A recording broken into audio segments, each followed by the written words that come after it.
বিরোধী দলের নেতা গোলাম মোহাম্মদ কাদের, রংপুর ৩। মাননীয় বিরোধী দলের নেতা গোলাম মোহাম্মদ কাদের। মাননীয় স্পিকার, আপনাকে ধন্যবাদ। বিসমিল্লাহির রহমানির রহিম। মাননীয় স্পিকার, গতবার সংসদে আমি ব্যাংকিং খাত অন্যান্য বিষয়ে অনেক কিছু বলেছিলাম। এবার ব্যাংকিং খাত দিয়ে আমি শুরু করব। তারপরে আমি বিদ্যুৎ খাত সম্পর্কে কিছু কথা বলতে চাই এবং গ্যাস খাত, এই দুটো নিয়ে আমি কথা বলতে চাই। এইসব বিষয়ে আমার যে তথ্য উপাত্তগুলি আমি সরাসরি সরকারি তথ্য থেকে নেওয়ার চেষ্টা করেছি যতগুলো সম্ভব। কিছু কিছু তথ্য আমি নিয়েছি যেটা সংবাদ মাধ্যমের মাধ্যমে পেয়েছি, তারাও সোর্স দিয়েছে, সরকারি সোর্স। তো আমার তথ্য উপাত্তের উপর ভিত্তি করে আমি কিছু মন্তব্য অথবা কিছু সুপারিশমালা পেশ করতে চাই।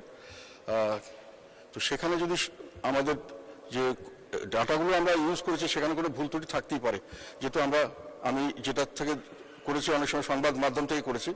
কাজেই এগুলোতে আমার মনে হয় সকলে সেইভাবেই জিনিসগুলো দেখবেন। আমি যেটা পেয়েছি সেটার উপর বেসিস করে আমি আমার মন্তব্য করব। ব্যাংকিং খাতের ব্যাপারে আমি গতবার যখন কথা বলেছিলাম অনেক কিছু, এই খেলাফি ঋণের কথা, বিভিন্নভাবে ব্যাংকের টাকা বাইরে পাচার হয়ে যাচ্ছে, ব্যাংকগুলো আস্তে আস্তে বন্ধ হয়ে যাচ্ছে। তো এইসব ব্যাপারে অনেক কথা বলা হয়েছে। তারপরে সময় চলে গেছে 1 মাসের বেশি, ব্যাংকের অবস্থা আগের চেয়ে ভালো হয়নি, বরং মনে হচ্ছে যেন খারাপের থেকে আরো খারাপের দিকে যাচ্ছে প্রতিদিন। তো এখন এটার বিষয়ে যেটা মনে হচ্ছে সেটার আমাদের তো কথা বলার দরকার, বলছি। উন্নতি তেমন কিছু হচ্ছে না।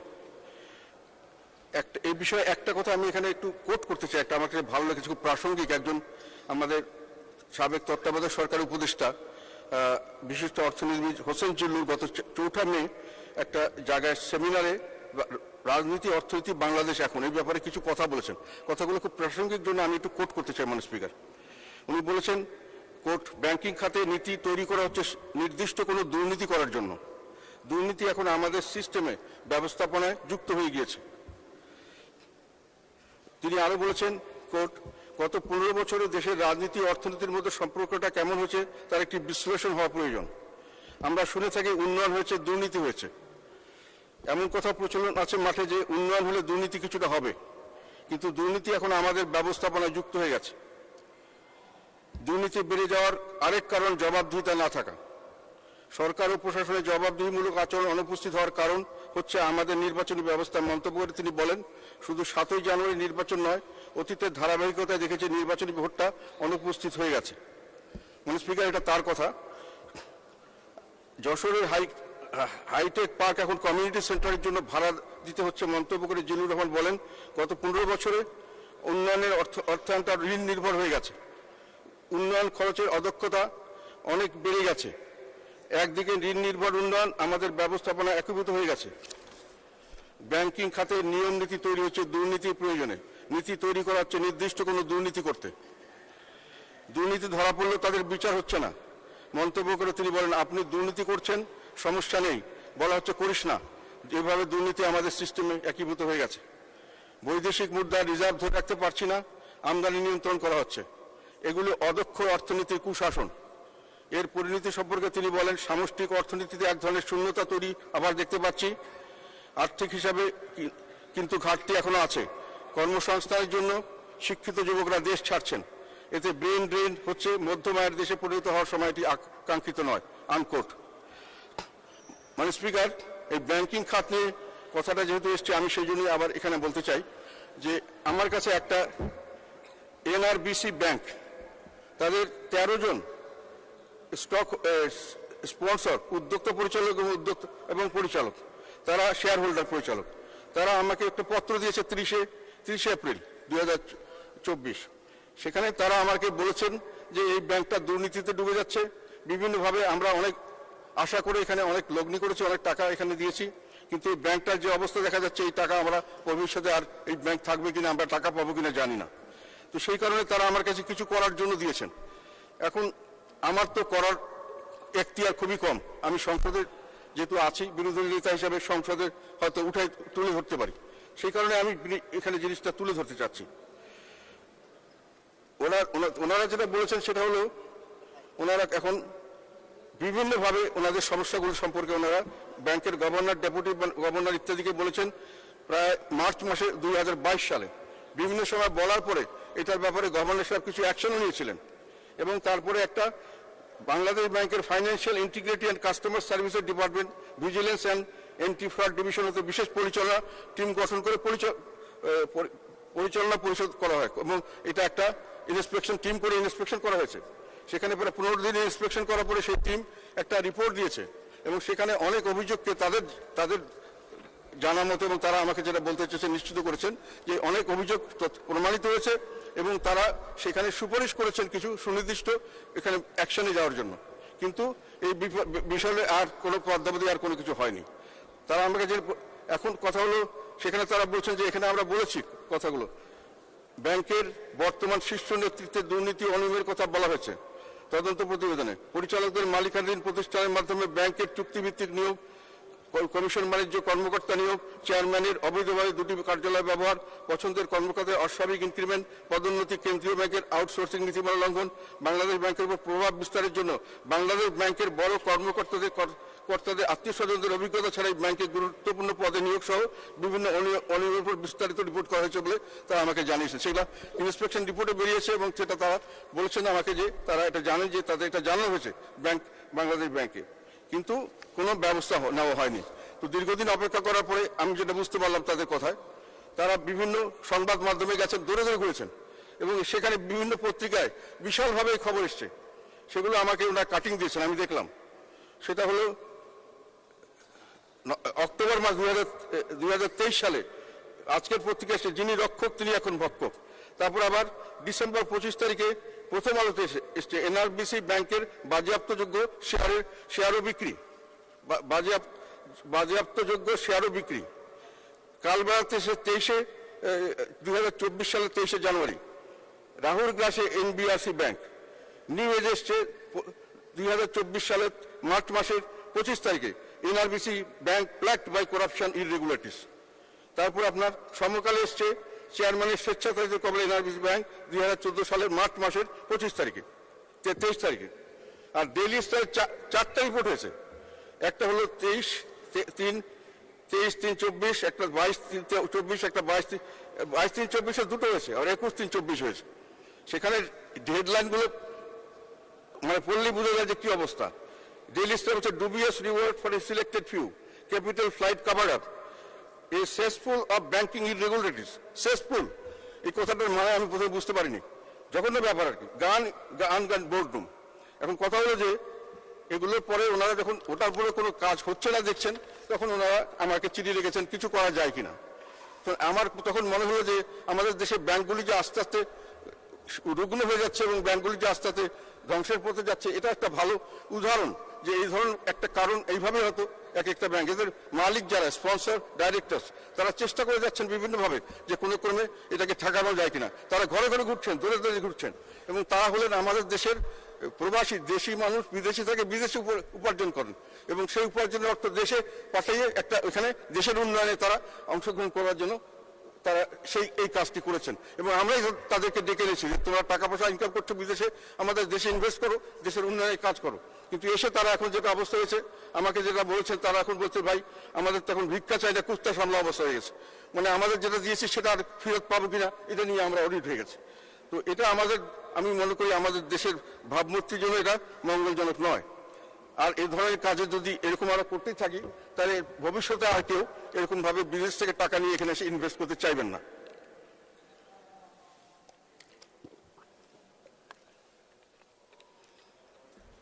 মানে স্পিকার, এভাবেই কিন্তু আমরা আমাদের জনগণের শুভ চেতনাগুলি কিছু মানুষের লোভ, অদক্ষতা ও অদূরদর্শিতার কারণে ধ্বংস করে ফেলছে। আমরা ম্যানেজ করতে পারছি না, মানুষে এগিয়ে আসছে আমাদের সাহায্য করার জন্য, আমরা তাই গ্রহণ করতে পারছি না।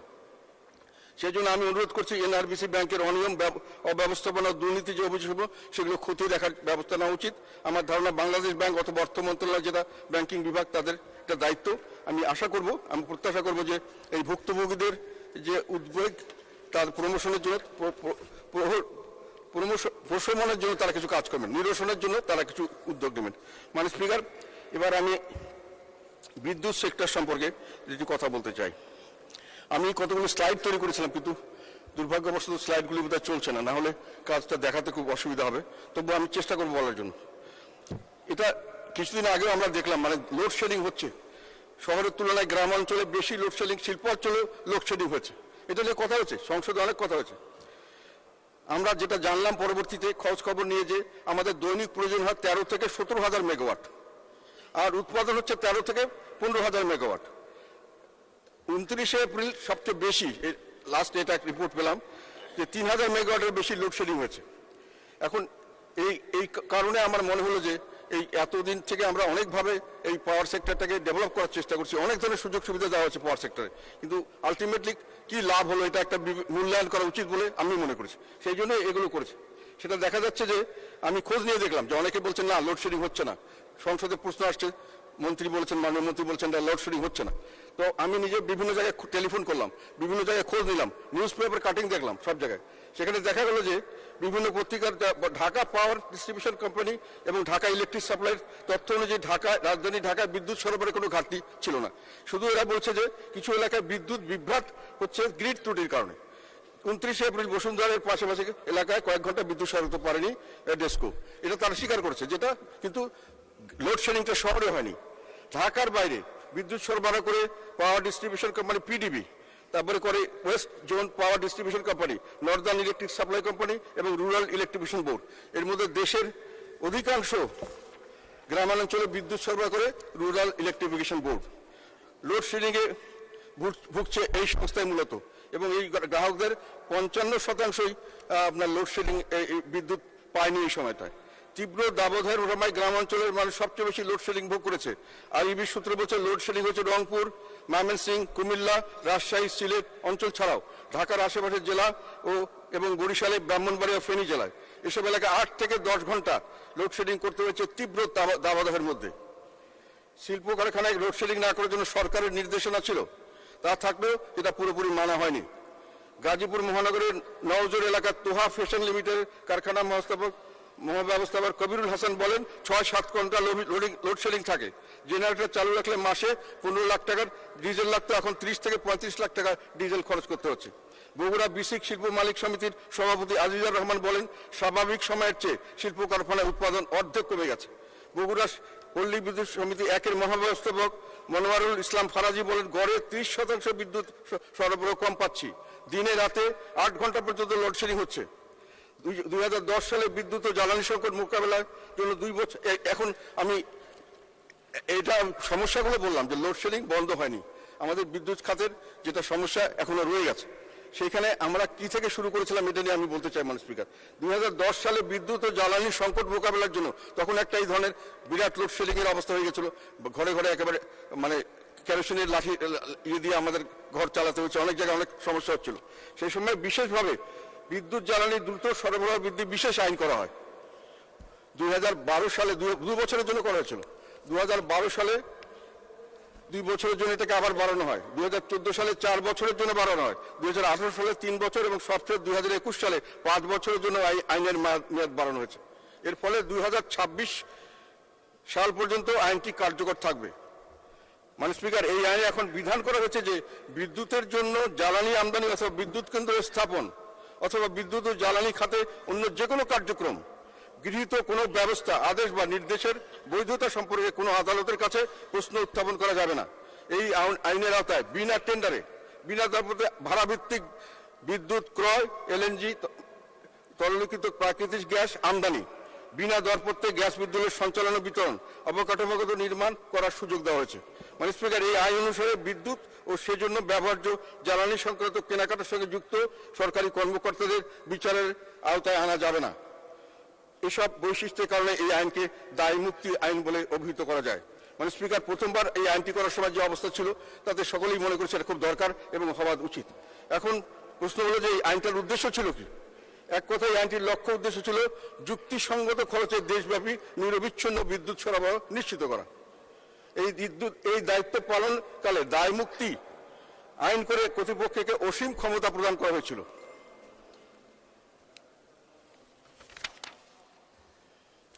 এখন বিদ্যুৎ সরবরাহের বর্তমান পরিস্থিতি 2014 সালে এখন এসে আমরা কি দেখছি? আমি মনে করি এটা মূল্যায়ন হলো যে বিদ্যুৎ সরবরাহ নিরবিচ্ছিন্ন হয়নি। বাস্তবতা হচ্ছে বিদ্যুৎ লোডশেডিং অব্যাহত আছে, যেটা একটু আগে বললাম। আর কিন্তু সেখানে মজার ব্যাপার হলো যে power grid company of Bangladesh PGCB সূত্রের মধ্যে 29 এপ্রিল লোডশেডিং হয়েছে 3000-এর উপরে, 3196 মেগাওয়াট। লোডশেডিং বিষয়ে পিডিবির দায়িত্বশীল কর্মকর্তা, এখানে আমি কথাটা আবার বলছি, লোডশেডিং বিষয়ে পিডিবির দায়িত্বশীল কর্মকর্তা বলেন গ্যাস ও কয়লা থেকে পরিকল্পনা মতো বিদ্যুৎ উৎপাদন হচ্ছে, তবে বকেয়া বিলের জটিলতা তেল চালিত বিদ্যুৎ কেন্দ্র থেকে পুরো দামে উৎপাদন করা যাচ্ছে না। জ্বালানি তেল চালিত বিদ্যুৎ কেন্দ্র থেকে 4000, ওনার কথা 4500 মেগাওয়াট উৎপাদনের লক্ষ্যমাত্রা ছিল, এটি 3000 মেগাওয়াটের বেশি করা যাচ্ছিল না। সেই একই সাথে ভারতের ঝাড়খণ্ডের আদানির বিদ্যুৎ কেন্দ্র বন্ধ হয়ে যায়, জাতীয় গ্রিডে বিদ্যুৎ রপ্তানি বন্ধের ফলশ্রুতিতে 3000 মেগাওয়াটের বেশি লোডশেডিং করতে হয়েছে। অর্থাৎ তেল চালিত 15000 মেগাওয়াট এবং আদানির বিদ্যুৎ কেন্দ্রে অবশিষ্ট বিদ্যুৎ না থাকায় লোডশেডিং হয়েছে। আমাদের স্পিকার, আমাদের চাহিদা হলো 17000 মেগাওয়াট, ম্যাক্সিমাম চাহিদা হলো 17000 মেগাওয়াট। আর আমাদের বিদ্যুৎ উৎপাদন সক্ষমতা 27162 সরকারি হিসাবে।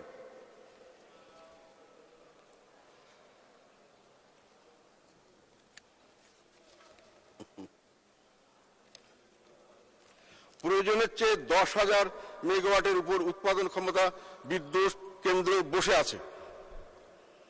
আর অর্থাৎ এই 10,000 মেগাওয়াট বিদ্যুতের উৎপাদন এবং সরবরাহের বিষয়টি আমার এখন কথাটা আসলো যে এই 10,000 যখন ওনাদের স্টকে আছেন, যে ক্যাপাসিটি আছে আমাদের, তখন উনি কর্মকর্তা পরিকল্পনা যখন প্রণয়ন করলেন, তখন এই চিন্তা তাদের মাথায় আসলো না কেন যে এই 10,000টা আমার এখানে বসে আছে, এটা আমি কেন ব্যবহার করছি না?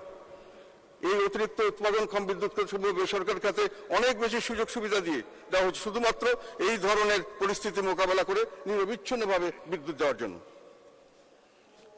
এখন অনুসন্ধানে দেখা যায়, স্পিকার, ভেরি ইন্টারেস্টিং,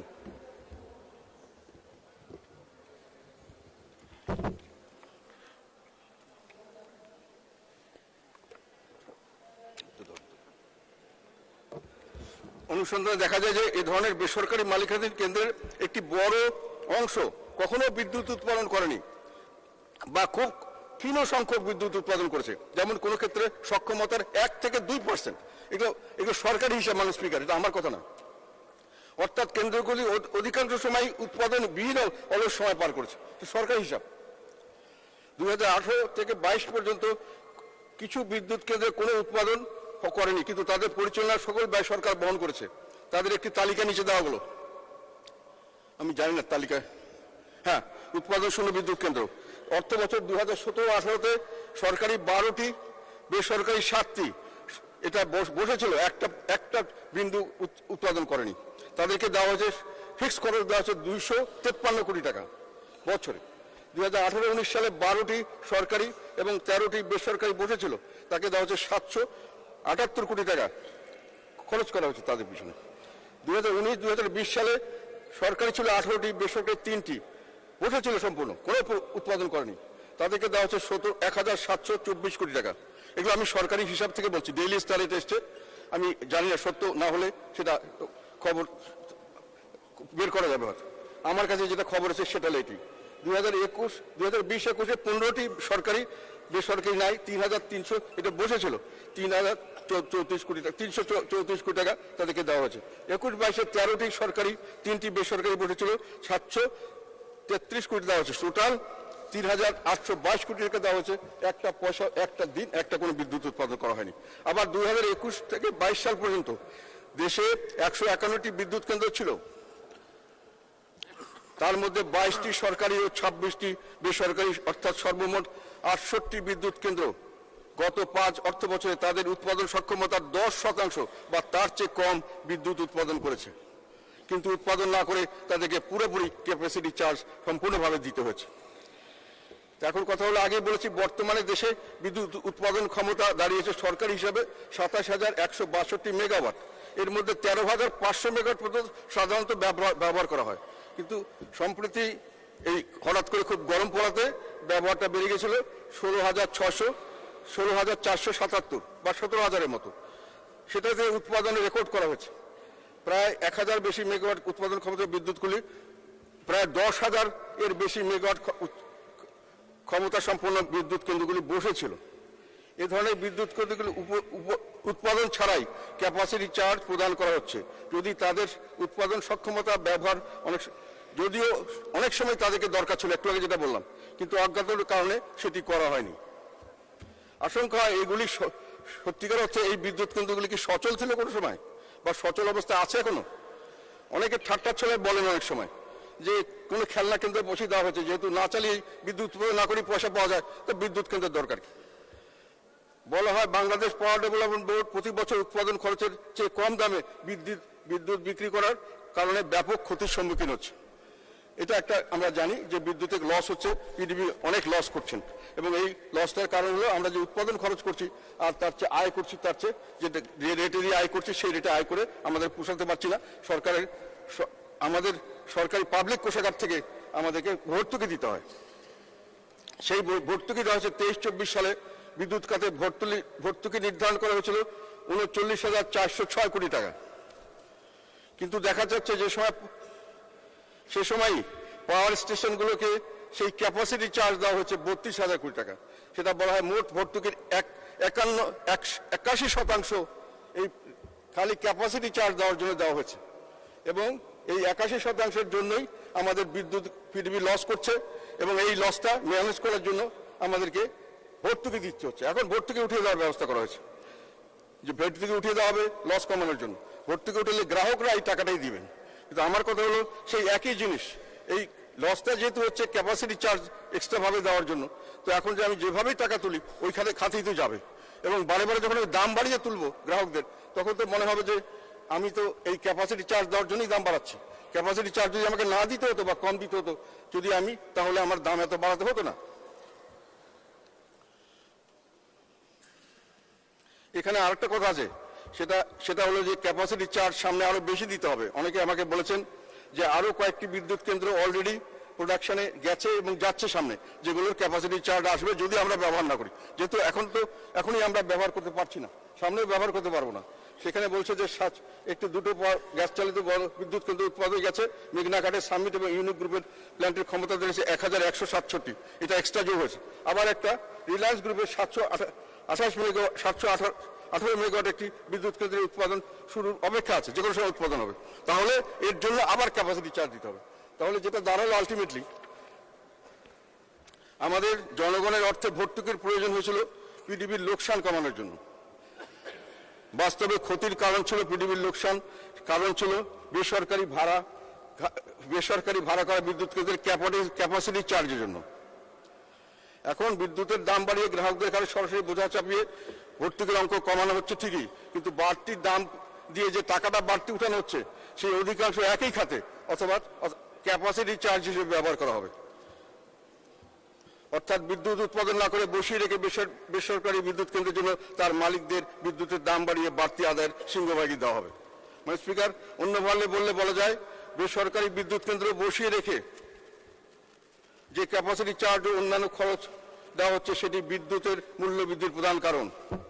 এই ধরনের বিদ্যুৎ কেন্দ্র না থাকলে বা সংখ্যায় কম হলে বিদ্যুতের দাম বাড়াতে হতো না বা এত বেশি পর্যায়ে বৃদ্ধির দরকার হতো না। মানে স্পিকার, আমি 2010 থেকে 2024 পর্যন্ত বিদ্যুতের মূল্য বৃদ্ধির একটা চার্ট করেছি এখানে। হ্যাঁ, সেখানে দেখবেন যে 2010-এ যেটা 3 টাকা 73 পয়সা ছিল, সেটা 2024-এ 8 টাকা 70 পয়সা গড়ে আর কি দাম বেড়েছে, এবং প্রতি বছর বাড়ছে। এবং এখন IMF একটা কন্ডিশন দিয়েছে যে আরো বাড়াতে হবে, প্রতি বছর 3 বার করে বাড়াতে হবে।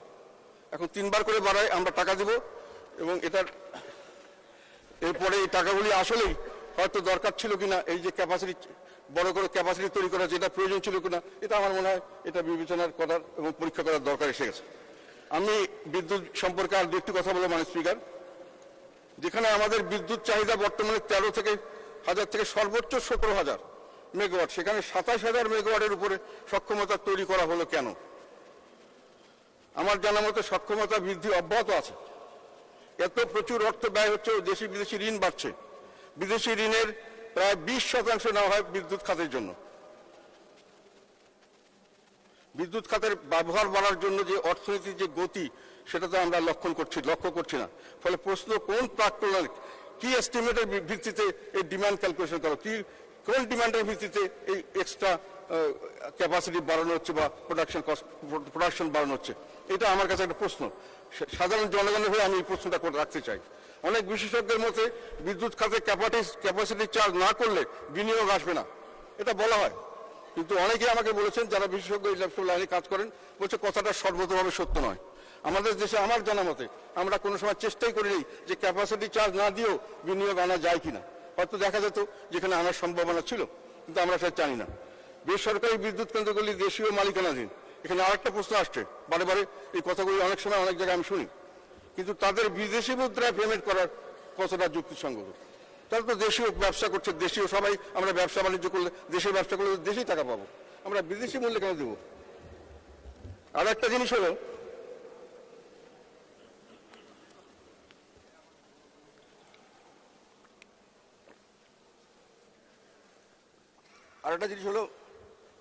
ব্যাংকিং খাতের নিয়ম হলো 25%-এর বেশি কোনো কোম্পানিকে ঋণ দিতে পারবে না, মূলধনের 25%-এর বেশি। এখানে কিন্তু 100% তারা নিয়ে যাচ্ছে।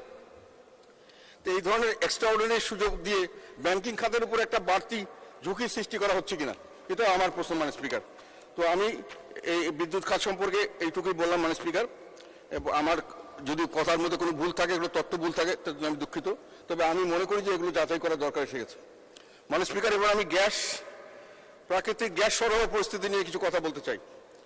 এটাতে আমি যেটা দেখতে পাচ্ছি সেটা একটা ভয়াবহ পরিস্থিতি। আমাদের মনে হচ্ছে যে আমরা জ্বালানি নিরাপত্তাহীনতার মধ্যে পড়তে যাচ্ছি কিনা, এটার জন্য আমি কিছু বিশ্লেষণ দেব মানে স্পিকার।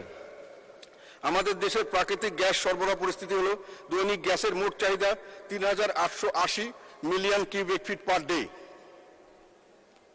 সেখান থেকে সরবরাহ করা হয় 824 ঘাটতি রাখা হয়। এটা দেওয়া সম্ভব হচ্ছে না, আমরা দিতে পারছি না এখনই। ফলে আমরা সরবরাহ করতে 3056 মেগাওয়াট সরবরাহ করছে এটাই। আর বাকিগুলো ঘাটতি হিসেবে আছে, ওটা বিভিন্ন জায়গায় ঘাটতির যে ফল, এটা আমি পরবর্তীকালে দেখাবো। অনেক জায়গায় ইন্ডাস্ট্রিতে, অনেক ক্ষেত্রে বিদ্যুৎ কেন্দ্রে, অনেক শিল্প অঞ্চলে গ্যাস পাচ্ছে না, কেননা আমরা ঘাটতি করেছি। আমরা অলরেডি সম্পূর্ণ গ্যাস দিতে পারছি না। যেটা দিচ্ছি সেটার মধ্যে দুটো সোর্স আছে, একটা হলো আমরা দেশীয় গ্যাস ফিল্ড, আর একটা হলো বিদেশ থেকে এলএনজি ইম্পোর্ট করা। এই দেশীয় গ্যাস ফিল্ডের মধ্যেও দুটো ভাগ আছে। একটা তো রাষ্ট্রায়ত্ত গ্যাস কোম্পানির মাধ্যমে সরবরাহ, কতগুলো আছে আমাদের দেশের বাপেক্স ইত্যাদি যারা চালায়, পেট্রো বাংলা, তারাই এক্সট্রাক্ট করে, সেখানে 791। আর আন্তর্জাতিক দুটো তেল কোম্পানির মাধ্যমে 1224 মেগাওয়াট দিয়ে 2025 million cubic feet per day করা হয়। ফিগারগুলো ওখানে আছে মানে স্পিকার। আমি বলতে চাচ্ছি যে এখানে যেটা আন্তর্জাতিক যে কোম্পানিগুলো এখানে করছে, শেভরনের 3টা বা 4টা আছে, তার মধ্যে বিবিএনআই সবচেয়ে বড়। সেই বিবিএনআই 33% প্রোডাকশন হচ্ছে এখন টোটাল প্রোডাকশনের। সেই বিবিএনআর প্রোডাকশন থেকে যেটা দেখা যাচ্ছে সেটা হলো একটা বড় ডেঞ্জারাস ব্যাপার, কেননা বিবিএনআর যে রিজার্ভ ক্যালকুলেট করা হয়েছিল, এটা আমাদের এখন যে চাহিদা তার মোট 1/3।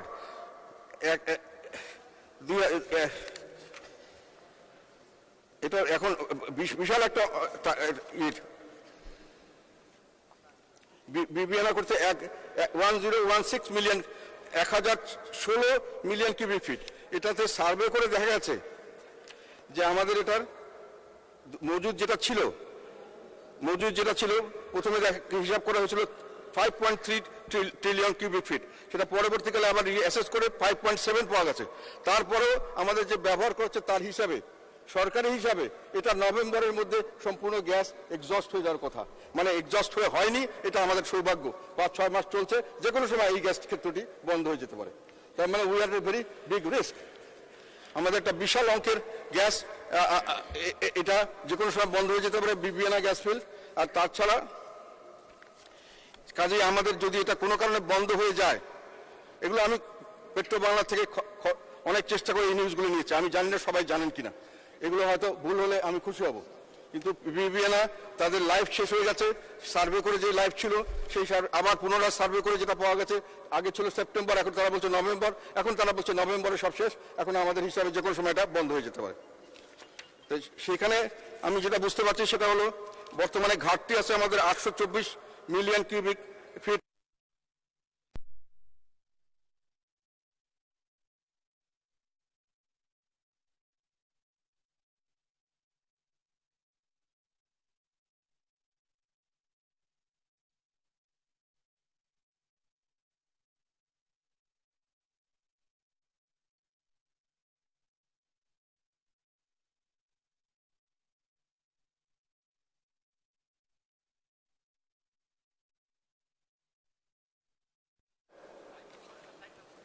সেটা হলো floating storage and regasification unit.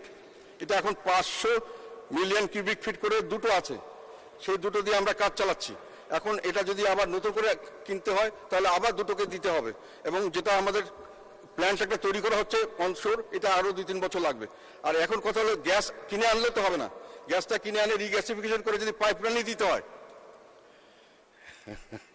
পাইপলাইনে দিয়ে দেওয়ার জন্য ওই ক্যাপাসিটি আছে কিনা আমি খবর নিতে পারিনি। আমি চেষ্টা করেছি, জানার চেষ্টা করেছি, কেননা যে ক্যাপাসিটিতে এখন চড়ছে সেই ক্যাপাসিটির চেয়ে বেশি ক্যাপাসিটি ছাড়া ওখানে গ্যাস দিতে পারে না।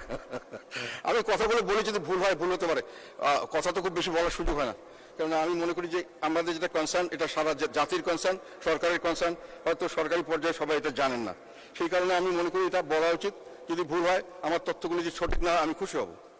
কাজে আমি মনে করছি আমরা একটা জ্বালানি নিরাপত্তাহীনতার দিকে যাচ্ছি, যে কোনো সময় জ্বালানি, এবং সেখানে হঠাৎ করে আমরা আনতে পারবো কিনা, এবং সেই জ্বালানি আনলে আবার এখানে দিতে পারবো কিনা, দেওয়ার পরে এটাকে সঞ্চালন লাইনে নিতে পারবো কিনা, এগুলো নিয়ে একটা সন্দেহ দেখা দিচ্ছে।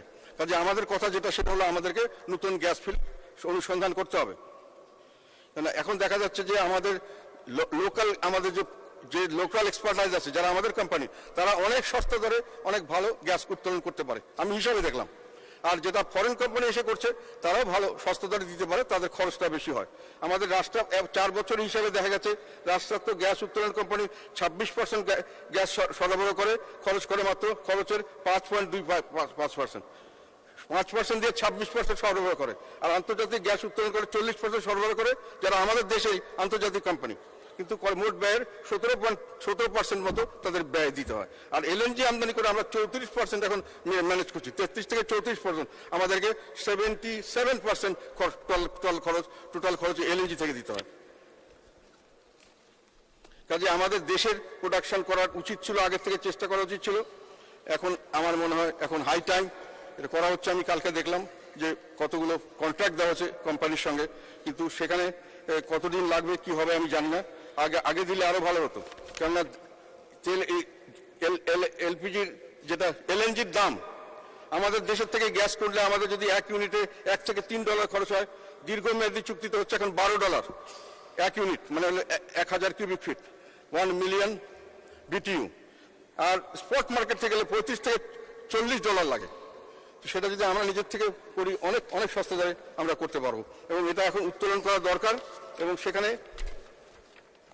আমাদের দেশে প্রাকৃতিক গ্যাস পাওয়া গেছে, সেখানে আমি আমার হিসাবে বাংলাদেশের পশ্চিম ও দক্ষিণ এলাকায় অনাবিষ্কৃত গ্যাসের মজুদ রয়েছে। ইউএসজিএস অ্যান্ড পেট্রোবাংলা যৌথ জরিপে 32 TCF এবং 2018 সালে ডেনমার্ক এবং র্যাম্বল পরামর্শ কোম্পানি জরিপে 34 TCF এর প্রাকৃতিক গ্যাসের মজুদ পাওয়া যাওয়ার সম্ভাবনা বলেছেন। এখানে অনুসন্ধান করা দরকার, এবং অনুসন্ধানের সময় আমি মনে করি যে অনুসন্ধানের সময় আমাদের দেশি কোম্পানিগুলো দিলে, দেশি কোম্পানিকে যত বেশি আমরা সুযোগ সুবিধা দিব তত আমরা লাভবান হব, এবং এটা যত তাড়াতাড়ি করা সম্ভব সেটা করা উচিত। তার জন্য হয়তো দরকার হলে এখানে যদি স্পেশাল কোনো ব্যবস্থা করতে হয় তাও করা উচিত, কেননা তাদেরকে অনেক সময় বলা হয় যে তারা এক্সপার্ট নয়, তারা পারে না, কিন্তু আমরা দেখেছি যে হিস্ট্রিক্যালি ফিগার আমি চেক করে দেখেছি যে তাদের যে কয়েকটাতে তারা করেছে সেখানে তারা যথেষ্ট ভালো করেছে। তারা 18টি কূপ খনন করে রাষ্ট্রায়ত্ত গ্যাস কোম্পানি 9টি গ্যাস পাওয়া গেছে, 50% সফলতা। আর তাদের খরচ হয়েছে 6,832 কোটি টাকা। আর আন্তর্জাতিক গ্যাস কোম্পানি আমাদের দেশে খুলেছে 56,545 কোটি টাকা, 8টি কূপ খনন করেছে, 2টিতে গ্যাস পাওয়া গেছে, তাদের সাকসেস রেট হলো 25%। তো আমার কথা হলো গ্যাস সেক্টরে এই কথা বলে আমি শেষ করতে চাই যে দেশীয় গ্যাস কোম্পানিগুলোকে গ্যাস অনুসন্ধানের ক্ষেত্রে প্রাধান্য দেওয়া উচিত আমাদের। বিদেশি কোম্পানিকে এ কাজে নিয়োজিত করা যেতে পারে, করা হচ্ছে, আমি কালকে দেখলাম, তবে আরো ভালো করে বেশি করে করা উচিত। আর গ্যাস অনুসন্ধানের মাধ্যমে গ্যাস প্রাপ্তি সাপেক্ষে আগামীতে বাংলাদেশের জ্বালানি নিরাপত্তা নির্ভরশীল বিষয়টি খুব সিরিয়াসলি এটা দেখা উচিত। আমরা গ্যাসের উপরে জ্বালানির বিষয়ে যথেষ্টভাবে নির্ভরশীল হয়ে গেছে। মানে স্পিকার, আমি এখানে আর 2-1টি কথা বলবো, আর বেশি কথা বলবো না। আমাদের কয়েকদিন আগে মেট্রো রেল হলো, আমরা সবাই খুশি হয়েছি, মেট্রো রেল নিয়ে আমরা খুব গর্বিত। কিন্তু আমি কয়েকটা জিনিস দেখতে চেষ্টা করলাম, সেখানে গিয়ে যেটা দেখলাম মেট্রো রেলের নির্মাণ খরচ অনেক বেশি হয়েছে পৃথিবীর যে কোনো জায়গার চেয়ে। হায়দ্রাবাদ ভারতে 316 কোটি টাকা পার কিলোমিটার খরচ হয়েছে, জয়পুরহাট ভারতে 346 কোটি টাকা পার কিলোমিটার খরচ হয়েছে। আহমেদাবাদ ভারতে 420 কোটি টাকা পার কিলোমিটার খরচ হয়েছে। বেঙ্গালুরু ভারতে 540 কোটি টাকা পার কিলোমিটার খরচ হয়েছে। Kolkata east West metro rail extension Hooghly নদীর নিচে দিয়ে গেছে, সেটা 110.8 কিলোমিটার 6 মার্চ উদ্বোধন হয়েছে, 1048 কোটি টাকা পার কিলোমিটার হয়েছে। আর দুবাইয়ে চালকবিহীন 70 কিলোমিটার, সেটা হচ্ছে 709 কোটি টাকা পার কিলোমিটার। আর আমাদের MRT 6 Uttara to Motijheel 21.6 kilometre খরচ হয়েছে 1534 কোটি টাকা পার কিলোমিটার। আর MRT গাবতলী 5 দাসেরকান্দি 17.2 কিলোমিটার 3175 কোটি টাকা কিলোমিটার পার কিলোমিটার খরচ। MRT 1 বিমানবন্দর কমলাপুর প্লাস পূর্বাচল 31 এত 1682 কোটি টাকা পার কিলোমিটার খরচ হয়েছে। এগুলো সরকারি হিসাব। আর দুটো জিনিস আমি সবসময় বলি, এখনো বলছি, আমাদের দেশে কতগুলো জিনিসের মানুষের আস্তে আস্তে ভুলে যাচ্ছে। সেটা হলো আমাদের যে একটা বিরাট অঙ্কের চুরি হয়েছিল বাংলাদেশ ব্যাংকের রিজার্ভ চুরি হয়েছিল। রিজার্ভ চুরির তারিখ ছিল 4 ফেব্রুয়ারি 2016। চুরি হওয়া অর্থের পরিমাণ $81 মিলিয়ন। কিছু উদ্ধার হয়েছে 25 মিলিয়নের মতো। চুরির বিষয়ে মামলা হয়েছে 15 মার্চ 2016 সালে। মামলার সময় অতিবাহিত 8 বছর 1 মাস 21 দিন। তদন্ত প্রতিবেদন দাখিলের সময় পেছানো হয়েছে 78 বার। তো এইটা হলো যে আর একটা, শুধু আমরা বারে বারে বলি, একটি শেষ করব। মানে স্পিকার, সাগররুনি হত্যাকাণ্ড হয়েছে 11 ফেব্রুয়ারি 2012, এটা গতবার আমি বলেছিলাম। সেখানে এখন 8 বার তদন্ত কর্মকর্তা পরিবর্তন করা হয়েছে, 108 বার তদন্ত প্রতিবেদনের তারিখ পরিবর্তন করেছে। মামলার বয়স হয়েছে 12 বছর 2 মাস 27 দিন, এখনো ইনকোয়ারি শুরু হয়নি। এগুলো আমি মনে করি যে এগুলো বিচার, justice delayed is justice denied. বিলম্বিত বিচার বিচারহীনতা সৃষ্টি করে। বিচারহীনতার সংস্কৃতি আমরা তৈরি করছি কিনা এই বিষয়টি আমাকে ভাবিয়ে তোলে অনেক সময়। সেই জন্যই কথাগুলো বললাম। মানে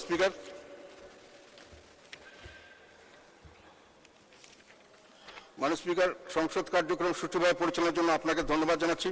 একই সাথে সংসদ নেতা মাননীয় প্রধানমন্ত্রীকে ধন্যবাদ জানাচ্ছি এবং ধন্যবাদ জানাচ্ছি মন্ত্রী পরিষদের সকল সম্মানীয় সদস্যবৃন্দকে। আরও ধন্যবাদ জানাচ্ছি সংসদের উপনেতা, চিফ হুইপ, বিরোধী উপনেতা, বিরোধী চিফ হুইপ, হুইপবৃন্দ, বিরোধী ও সকল সংসদ সদস্যদের। চলতি অধিবেশনে সংসদ কার্যক্রমে জড়িত সংসদ সচিবালয়ের সকল কর্মকর্তা কর্মচারী, গণপূর্ত বিভাগ, বিদ্যুৎ বিভাগ, বাংলাদেশ টেলিভিশন, বাংলাদেশ বেতার এবং আইন শৃঙ্খলার কাজে জড়িত সকল কর্মকর্তা কর্মচারীকে আমি ধন্যবাদ জানাই। মাননীয় স্পিকার, আপনাকে ধন্যবাদ। ধন্যবাদ মাননীয় বিরোধী দলের নেতা